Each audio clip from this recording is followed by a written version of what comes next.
Hi everyone, Marc Laurenson here from Sydney Astrology School. Thanks for joining me. What I'd like to do in this clip is look at the year 2025. Now, I'm not necessarily going to be looking at 2025 on a collective level. I'm more concerned with what we have control over, how we can come into alignment with the energies that are happening this particular year. And that means I'm going to be gearing everything I'm talking about into what you can do with your life, because we're going to have to keep up with this. 2025 and 26 are going to be kind of years that are kind of out of the bag. They're going to be momentous years because so many planets are renewing themselves. They're going into brand new versions of who they are. And we need to be able to ride these waves and need to be able to ride them really, really well. So I'm not an astrologer that goes down the road of feeling that we are victims of what's going on out there in the sky, and these planets are going to be doing stuff to us. You know, that kind of astrology makes me feel very uncomfortable. For me, understanding the changes that are happening in the sky and the changes that are happening in our lives are for our higher good. They are for our betterment, and to come into alignment with what they're trying to teach us, and to understand that every planet really truly does have an energy that we can work with, and we can work with really, really well. And it's up to us, basically. It's up to us to respond to this energy well, and to make choices that are going to align with our higher good, and actually going to align with turning our lives into something better, something more inspired, or just giving us more answers to the questions around why we're actually here. So that's what I want to do. I want to actually look at 2025 on that level. There's going to be no prediction done here. I am not a predictive astrologer, and I always feel it's very hit and miss when you play that game anyway. So I'm going to be going down the road of looking at the big guns, you know, the three planets on the outskirts of our solar system, all changing sign. We've also got Saturn and Jupiter doing the same thing, and what it means to us, and how it's going to affect us, particularly if we have planets in aspect to these planets in our natal charts. They're going to be strongly affected for sure. Okay, so before I get stuck into this, I'm going to just go over some dates with you. Now, these are ballpark dates, giving you an understanding of the months these are going to be happening. So Pluto has already moved into Aquarius, as we know it. It moved in for the last time back in November of 24, and it stays there until 2043, 2044. Okay, so it's pretty much a 20-year period of Pluto in Aquarius. So that's already there. Now, Neptune is going to move into Aries. This will happen at the end of March. It dips its toe back into Pisces in September of 25 to February of 26. Okay, and then it stays in Aries all the way up until 2039. Okay, so again, a very, very long period of time. Uranus is going to be moving into Gemini. This is going to be happening in July of 25.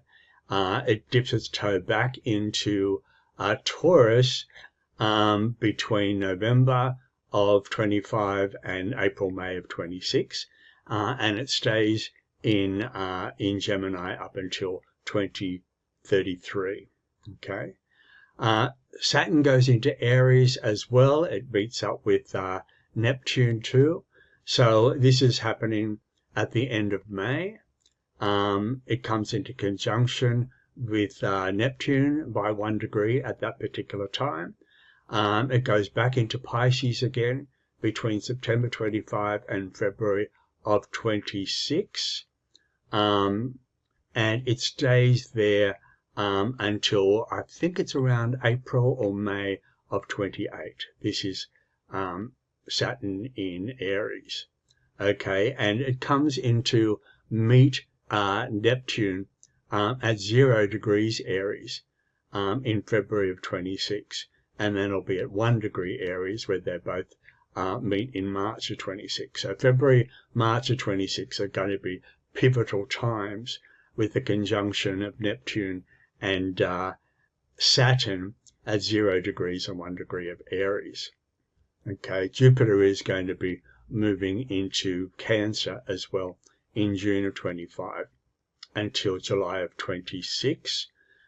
We also have Jupiter and Saturn making squares to each other. August and September of 24 just gone was a strong square. January of 25 and July of 25 are other months where the squares are going to be strong. Okay, so as you can see, a hell of a lot of stuff going on the level of change, but it's not just change, it's a feeling of regeneration, it's a feeling of everything. It's almost like clean slating in a way. When something is restarting, when something is rebooting, it says goodbye to where it was before. And so the signs that have been, these planets have been in for quite a long period of time have done what they've had to do. They won't be going back into those signs for a long, long, long time. And so this renewal process for us is so important because this is what's happening for us in our lives as well.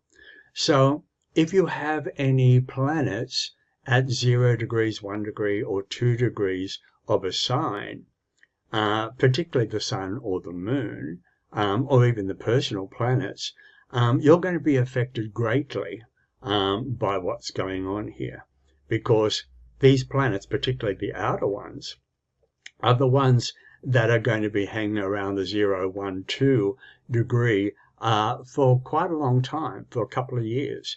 And so whatever planets are getting affected in your chart, you're going to have to go through what this planet is asking of you. Now, again, I'm not a planet that, I'm not an astrologer that whitewashes everything either. You know, it's not going to be a walk in the park, but life is like that. You know, this is called the earth plane. You know, this is a land of contrast. This is a land of challenges.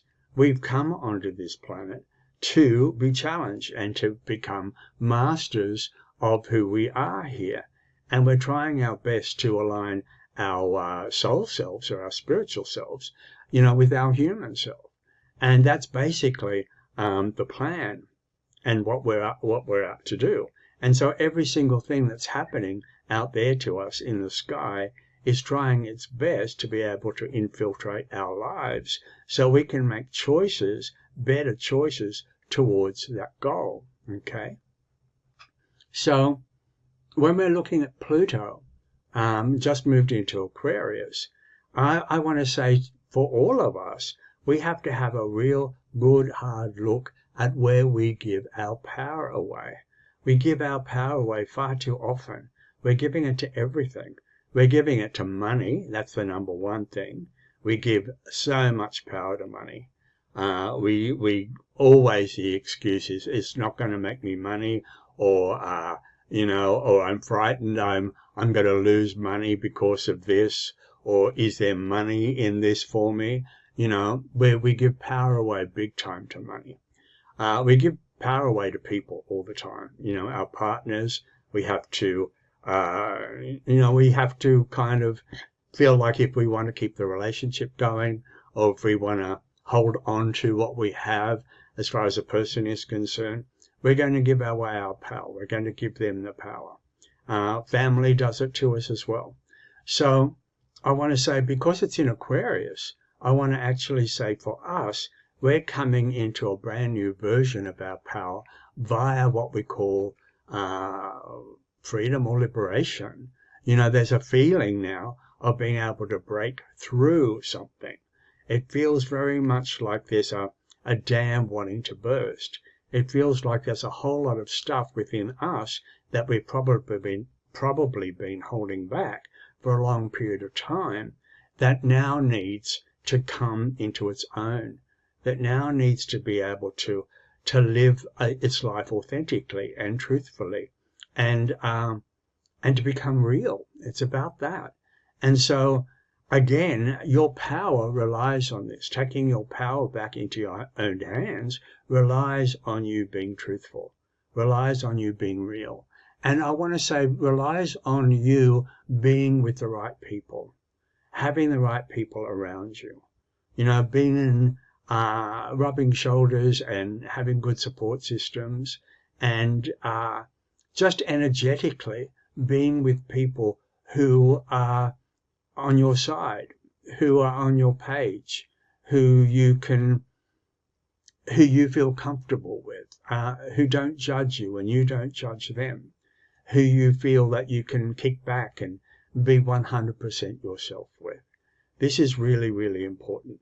And so all the choices you need to make around Pluto is going to have a lot to do with you stepping into your power around the amount of freedom you give yourself, particularly when it comes to things that you might be attached to. Money is going to be one of them. Freeing yourself up from money is a real good one. Not allowing money to get in the way, not allowing money to be an excuse. Also, you know, the feeling of partners and people you get close to, and people and family members. Again, how much control are you giving them in your life, and how much do you need to put a stop to that? How much do you need to actually start to say enough's enough? Important, really, really important stuff that you have to look at. So again, all the choices that you make now, you have to look at, am I giving my power away here, or am I actually bringing my power back into my hands? Am I in the power seat with this? So that's number one. That's number one. Okay.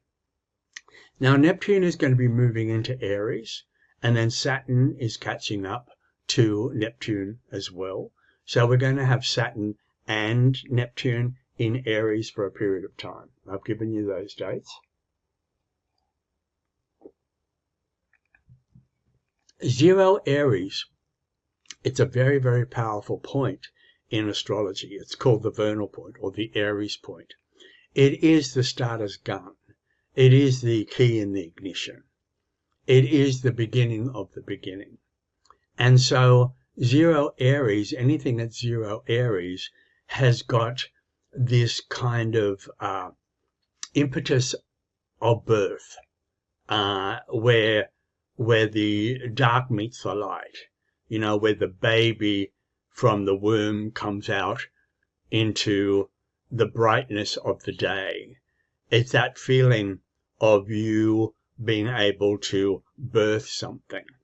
And when I think of zero Aries, particularly with Neptune in zero Aries, there's a part of us that has to now come into a place where there's a brand new feeling of renewal on the level of our connection to all of life itself. It's a feeling now of we're not here alone. You know, we're here with our soulmates. We're here on the planet. We're all connected. Every single thing on the planet is vibrating with energy, and we're all from the same source. And so the Ariesness in us needs to actually come to a place where we need to activate this energy, where we need to initiate this energy, where we need to get this energy moving, to get this energy going. So I'm going to be saying that get in touch with your intuition, get in touch with your inner feelings, get in touch with that part of you that speaks to you from the inside out. And that part of you that speaks to you from the inside out is actually your feelings. You know, a lot of people go, "Oh, I don't know what that means." You know, when you say it's your feelings, how you feel about something. When you were a child, what you dreamt about. It's magical. It's this feeling of anything can happen. It's a feeling of possibilities.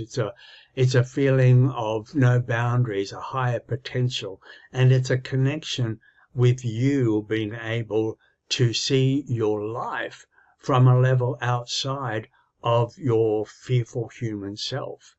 It's an actual feeling of I'm on the planet for a reason much, much bigger than what I kind of have pulled myself down into. You know, for a lot of us, it's a clock in, clock out kind of world. You know, it's a trying to make ends meet. It's a trying to pay the mortgage. It's a trying to keep our head above water kind of world. And I want to say the Neptune in Aries in us is that part of us that really does want us now to come into a brave and courageous place with our soul story, or with what our heart or what our sensitivity is wanting for us. Aries is the sign of getting what it wants. Everybody on the planet should be out there getting their needs met. And Aries is about that. And 0 Aries is the beginning of a brand new version of this. Now, Saturn is coming into play with this as well, okay? So we've got to actually start to look at this particular energy coming into to kind of concrete the story, to crystallize the story, because that's what Saturn does.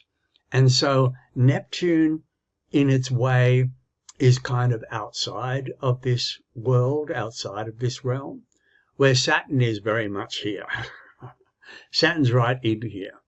You know, Saturn is about being on the earth plane. Saturn is about reality.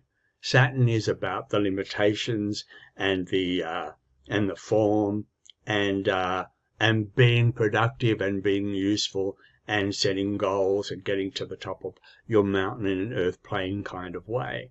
And so here we have an energy that really wants us to connect with our higher selves, or connect with our heart, or our intuition, or our beauty, or our sensitivity. And Saturn is wanting you to do something with her.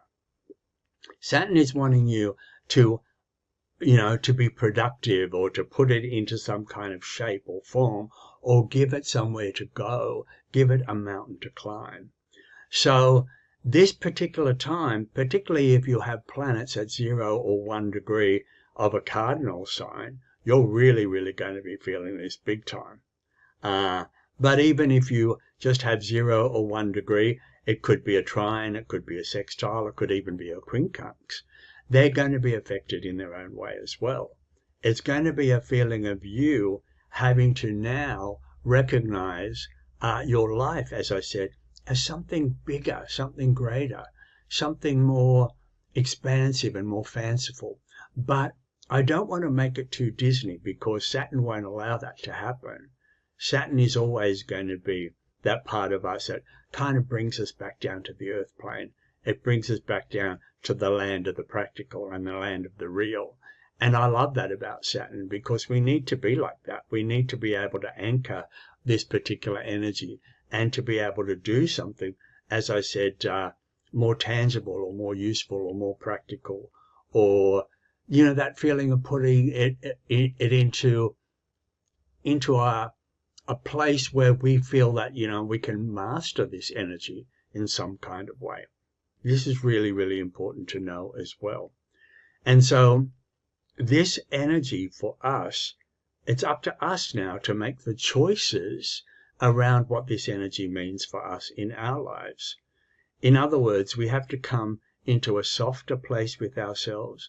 We have to, when I say detach more, it's a feeling of letting go of things that have been kind of binding us to earth plane fears or earth plane insecurity or earth plane worries or earth plane anxieties, and to let go of whatever that is, to detach from whatever that is, and to see it on the level of it really, really doesn't matter in the grand scheme of things. It truly doesn't. And now that we've come into a place, a softer, kinder, sweeter place with ourselves, it now needs to come into this beautiful way of being able to find its place. I need to be able to find, as I said, a mission with this, or I need to give it a mountain to climb, or I need to actually put this into some kind of, more crystallized, workable, tangible, solid form. And for me, that's actually going to make me feel like not only am I doing what I need to do on the level of coming into a more meditative or more sensitive place with myself and with my life, but I can actually point at something at the same time. And I can actually go, there it is. I can actually go, that's what I've manifested, or that's what I've created. Isn't it wonderful? Isn't it beautiful? And it's up to us. It's up to us to make the choices around that. Okay? Now, Uranus is moving into Gemini. Okay? I like the feeling of Uranus in Gemini. I really do. I feel that Uranus in Gemini has got a kind of like a fizz to it. It's got like an effervescence of sorts. And it makes me feel that there's a whole lot of new things out there that we want to know about and we want to learn. I feel that we have to break free from old ways of thinking. We have to, sometimes we go over the same stuff over and over again in our heads. Was it the theory, was it Einstein that said it? Could have been. I think it was. That said, insanity is doing the same thing over and over again and expecting a different result. That's exactly what I'm talking about here. It's kind of like breaking free from an old way of thinking. And it's not believing. Believing's slightly different than thinking. Thinking and believing are two very, very different things. And this is thinking. This is thinking. Thinking is the kind of it's like the mess that's going on between your ears. It's kind of like this kind of scattered everything everywhere stuff that's going on up here in your head.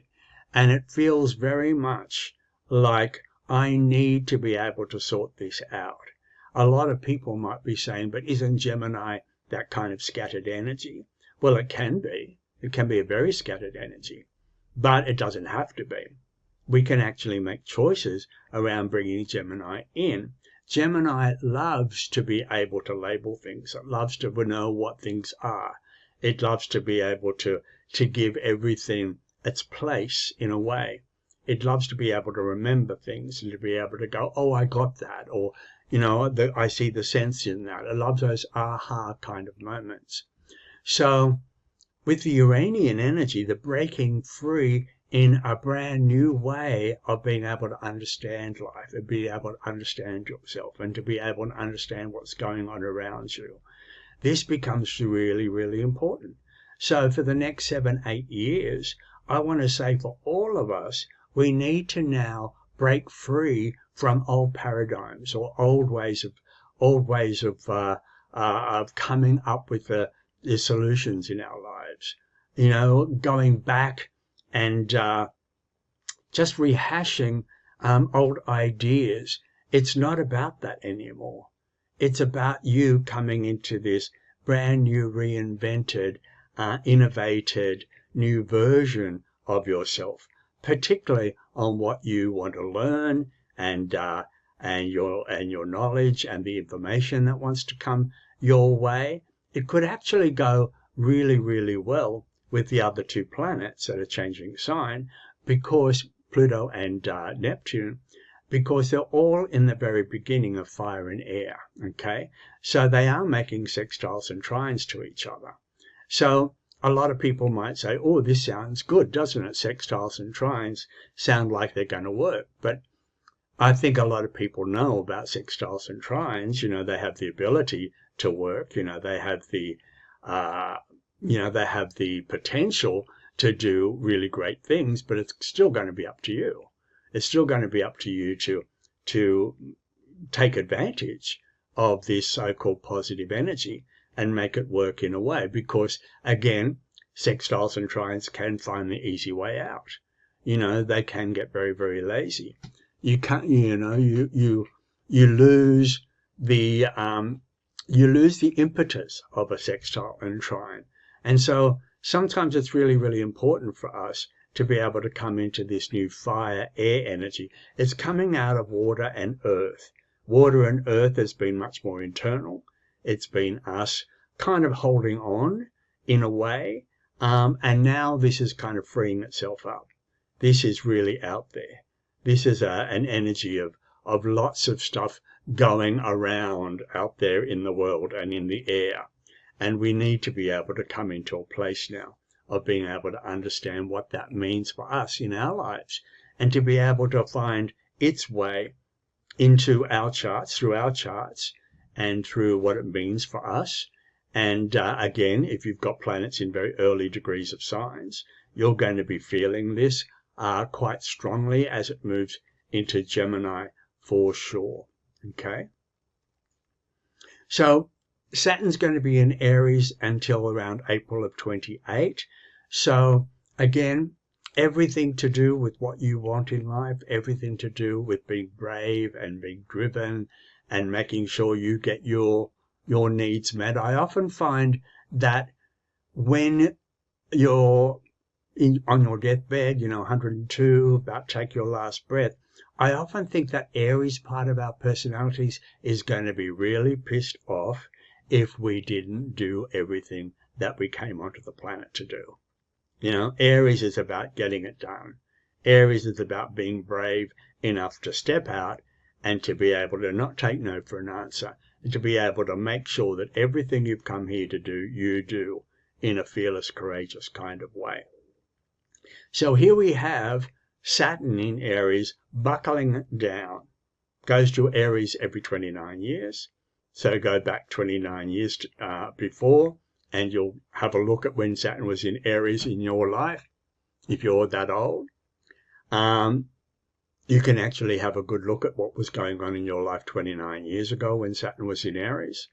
But it is about you taking what you want and where you're going seriously.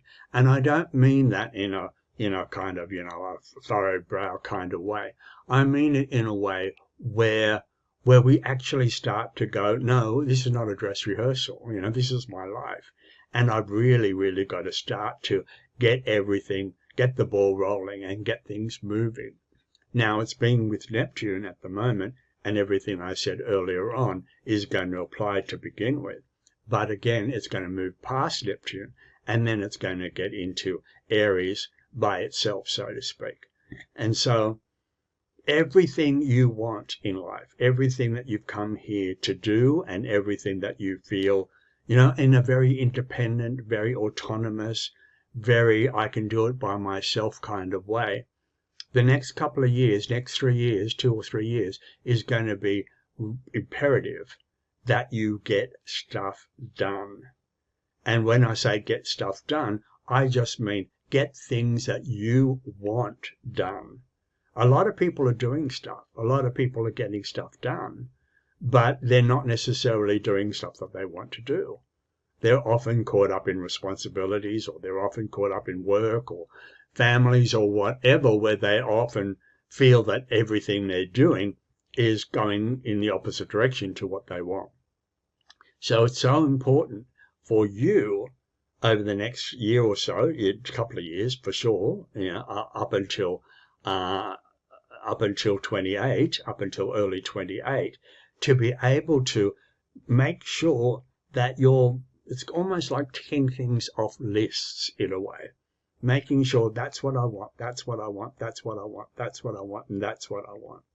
And to be able to be strong enough to take charge, take authority, take the lead in this particular area. Very, very, very important. Jupiter moves into Cancer. It's going to be there from June of 25 to June, July of 26. Stays in a sign for roughly a year. Jupiter in Cancer. I know it's exalted in Cancer. I'm not a traditional astrologer, so I don't follow those rules. Jupiter in Cancer doesn't feel any better than any other sign to me. So I'm not going to go down that road. But what I am going to say is that, Cancer being such a protective sign, Cancer is a sign of looking after something and caring for something and nourishing something so it can grow, so it can actually flourish, so it can actually turn, a baby turns into a healthy child, into a healthy adult. That's the Cancer energy that gives it the love and the nourishment and the protection that it needs. So I want to go down that road. I want to go down the road of from the middle of next year of 25 into the middle of 26. There is going to be a feeling of you having to be more confident. Confidence, a really good Jupiter word. Having to be more confident in you being able to get in touch with that part of you, with that feeling part of you that wants to put care and love into something. And again, it doesn't necessarily have to be a child. It doesn't have to be a dog. I mean, if it goes down those roads, you can do that. But it just means that there is something that I truly care about. There is something that my heart is invested in, and I want to watch it grow. And it's up to me to do that. Jupiter loves to learn. Jupiter loves to travel. Jupiter loves to spread its wings. So maybe there's a little bit of that involved. Maybe there is a feeling of, I need to find my own soft place to fall. I need to find a place to belong. I need to find, my home.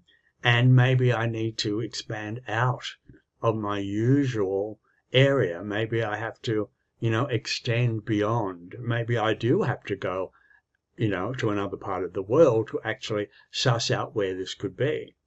So again, it's a very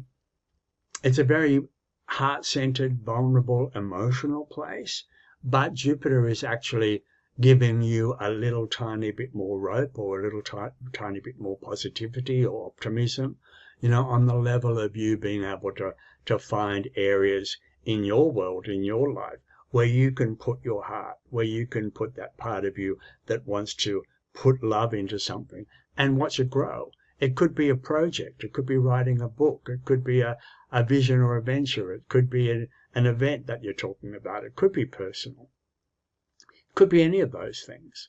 But can you see how that Jupiter energy is giving you the extra bit of positivity, I suppose, is probably the best way of explaining it. Positivity for you to access that feeling part of your nature, and then to be able to do something inspired with it, basically. As I said at the very beginning, you can't control others. You can't control what's going on in their life. You can't really even control what's going on collectively. The best you can do is to be able to be, a fresh glass of water that can go into a river, and you can do your bit. You can, on a collective level, if you do want to make, a collective kind of stance or try to make some change in the world collectively. And we're all trying to do that in our own way. But we have to be able to all do it one at a time, because trying to get out there and trying to change the world and everybody in it, that's not really our job. That's not our job. Our job is to change ourselves. Our job is to be able to come into a place where we can understand, that our birth chart, our map, is our story, And if we can change ourselves, and if every person can do that individually, every single person on the planet can change themselves, then of course collectively it's going to happen automatically. We're not going to actually go out there and go, oh, it's such a big story that I have to deal with out there. If everyone just dealt with their own story and everyone just did the best they could with their own lives, then of course the whole understanding of what's happening out there in the social scene or happening out there, in the world, that will happen. That will happen automatically. So I want to stress that. I want to stress, try to get your mind off what's happening out there and try to really have a good hard look at what's happening with you and in your life, and to be able to do the changes necessary in your own life to make 2025 and all the really amazing energy that's happening in 2025, the renewal of all those planets and everything that's going on with them and what they're asking of us and what they're trying to teach us. We need to be able to bring that in. We need to be able to pull it into our story, into what we're experiencing, what it means to us, and to be able to come into a really, I want to say, a very, very positive place with 2025 and into 2026. It will be a big time. It will be two very change-worthy years. It's going to be in years to come, in the 2030s, 2040s, 2050s. A lot of people are going to be talking about, the mid-20s and what a change-worthy time the mid-20s were. So I want to say that you are going to be part of this. You are in there with it. And for you to be able to change and do what you can with your life for the better, it makes me feel that this particular period of time will not be wasted for you. It's always going to be about sucking the juice out of every single thing that's going on. And if you can, and if you can change, and if you can change for the better because of it, then 2025, you're going to be home and host.